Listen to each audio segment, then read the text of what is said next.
So, folks, we're told there's been a number of market fires across the island within the last 6 months, including one at the Pernell Charles Market downtown just Monday gone, and one at the Ocho Rios Market a few weeks ago. We're joined by Emilio E. Banks, Superintendent of the Jamaica Fire Brigade, to help us understand why market fires are increasing and how we want to stop that from happening.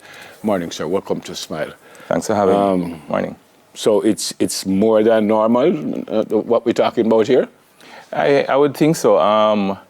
We have to remember these kind of situations, they bring a lot with them. So they're a cost to all of us. And so one is more than normal. And as you said in the intro, we would have seen one recently, and we saw one in Ocho Rios. And if we track back a little bit, we'll realize there have been a few of them popping up across the island. We had one, I think in Portland or St. Mary some time ago.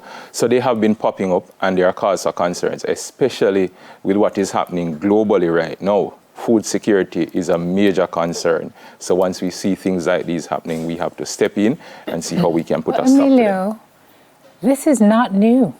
True. The truth is that, and Nev, you can attest, we've done so many hot topic stories of fires in markets, particularly at certain times of year. So Christmas is always a problem. Yes. What kind of process do you have to go through to be approved to set up our fire inspections? Because it doesn't make any sense.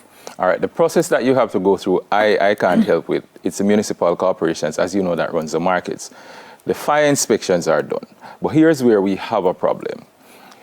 When you go into the markets and you do these inspections and you see things looking close to being good, that is the ideal situation. When these persons go in, especially if you look at the times that you just mentioned a while ago, when persons go in, they tend to stay in. So what is happening now is that the regular use of the markets change. So markets are not built for homes. So what happens with that now is that, let's look at the situation here. All three of us are here. Neville has a legal connection from the JPS. However, you and I are Neville's friends. So we don't have that connection for our section, and he gives you an extension, and I connect to that extension. Mercy. So all three of us now are running on that one socket. So what is going to happen? We're going to overload the circuits. Plus, it's not just lights that Neville is now providing for us. We are now in a situation where I want the luxury, the comforts of home. Watch TV. I want to watch TV. The AC is on. Well, I don't know about the AC, but I want to charge my devices, my tablets, my cell phones, all of those. So out of these fires that we've been having, do you folks go in and do audits after? Yes, we and do what do you investigations. find as the trending issues? The trending issues, there are really two issues, really. Illegal connection of electricity, and persons don't wait on market days for the authorities to come in and clean up after.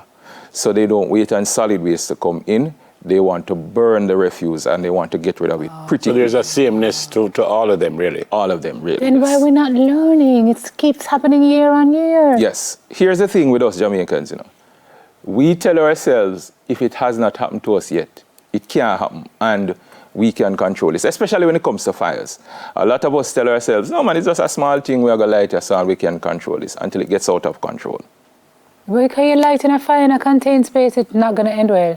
Exactly. So do you do like spot checks? Do you just show up unannounced and check invariably in the markets to see what's going on? Yes, we do. And so do you disconnect those illegal? That's not you. But you work with the stakeholders, so you let the stakeholders know, and is the appropriate action taken? Yes. But again, it's when you don't go. Correct. That's or when you leave. Or when you leave. They just reconnect. There you go. I was looking at this September, fire at Old Shoe Market.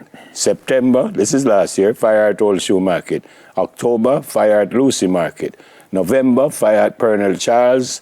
December, fire at Constant Spring. March 1, fire at Black River. March 16, fire at Ocho Rios. March 31, fire at Pernell Charles. Is like every month thing this? It's crazy. And you're saying there's a sameness to all of... Exactly. So persons aren't really listening. But when Simone asked the question already. So we're looking at this awful well, it looks awful. So when this, That's right behind you. yeah, when this is rebuilt, they still don't follow the rules after this? Well, let's hope. We can't hope, Amelia. We cannot, cannot rely Normally on when it's hope. rebuilt, Normally when it's rebuilt, because it is rebuilt more robust. So it's like you're moving it from stage 1 and you move to, let's say, a stage 5. So it's more robust which now. stage it should be? In the scheme of things, stage 5 is good. Okay. So when we move to that level, however, it again comes down to whether persons are using the markets how they are intended to be used. Because it doesn't matter how well you build something, if it's not purpose operated, then you're going to always have a problem. And again, Sim asked the question already, but when it's rebuilt, any one of them, don't you go in and say, no, this is still not right. Yes. We want 2 hydrant over there, so we want do that from the planning phase. here. That is done from the planning phase. Remember, for But these they're buildings obviously to go not up, following that. it's not the persons who build the markets, it's the persons who operate in the space. That's the problem. So when the plan comes to us, we go through the plan and we say, all right, yes, this is fine. Hydrants there, extinguishers there, everything is in place. However, the persons who operate the markets, and we can't be there to police them 24 hours. So that's the problem. Is there anybody there at all to police them, apart from police? I would have to, you would probably have to check with the municipal corporations and see. How much responsibility does the municipal corporations have in all of this? They are the operators of the markets.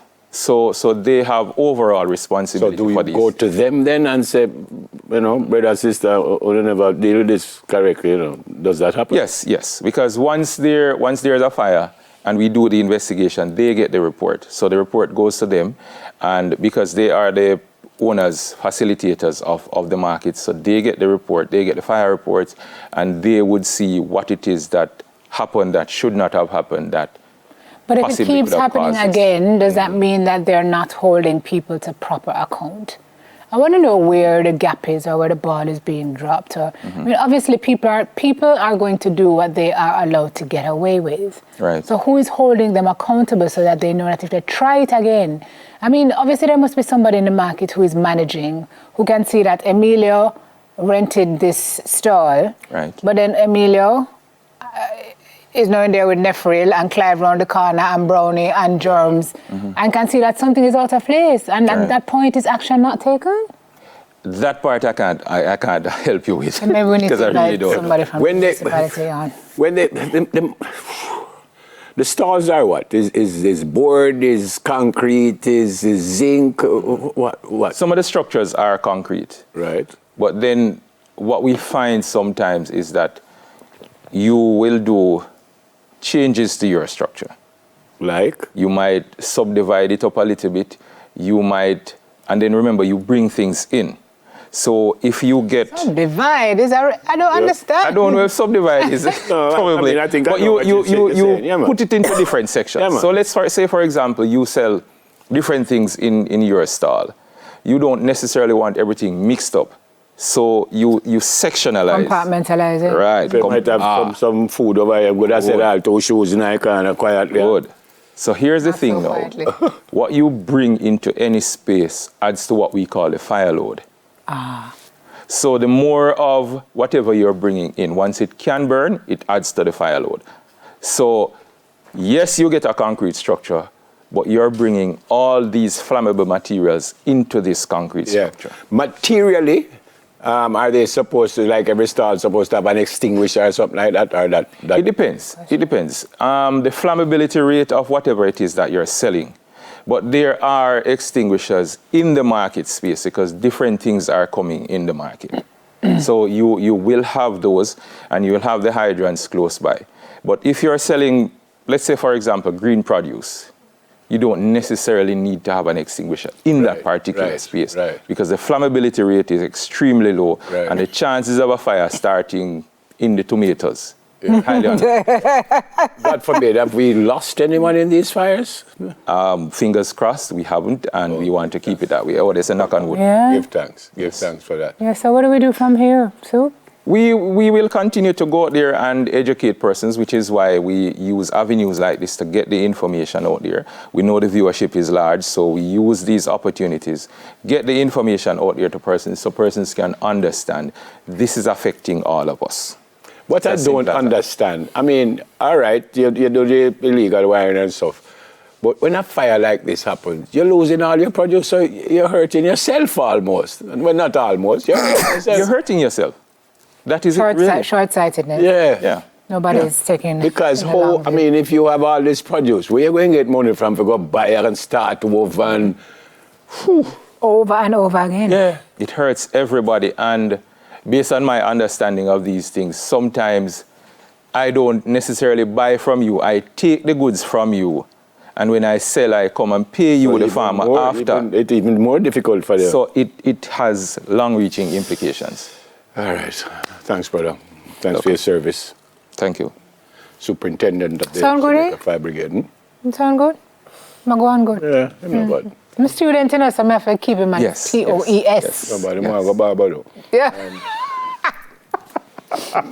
To do what? More like Exactly. More like your dress now. Man want a haircut.